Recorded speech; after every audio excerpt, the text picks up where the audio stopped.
And that's why I'm doing another comparison between the OLED Switch 1 and also the OLED Steam Deck. I know a lot of you are going to be saying, well, it's an IPS display and they couldn't source the display and all this kind of stuff. I get that, I understand that. But again, remember guys, this is my opinion and my experience with the Switch 2.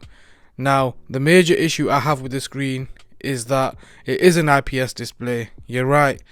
And coming from an OLED display from the Steam Deck and also the Switch original and an OLED TV, you know, this is a major step down, and I think this is a major flaw. Now, if you don't have a Switch or haven't had a Switch OLED, then this is perfect. I mean, you're not going to know the difference.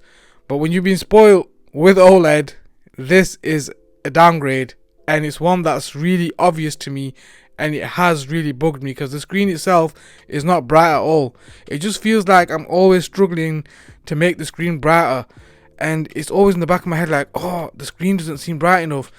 But when it's in docked mode, it's fine. But you know, I bought the Switch 2 to play it portably, and I did manage to play Xenoblade for a bit as well, and it was great. I mean, frame rates, all that kind of stuff. All Switch 1 games apparently work perfectly with better frame rates and all that kind of stuff. I haven't tested very many out, but I will do that in a different video. But as for the screen itself, yeah, the viewing angles aren't the best, and it just feels like I'm constantly looking for that brightness button just to turn it a little bit brighter, and those colors just don't pop like an OLED screen.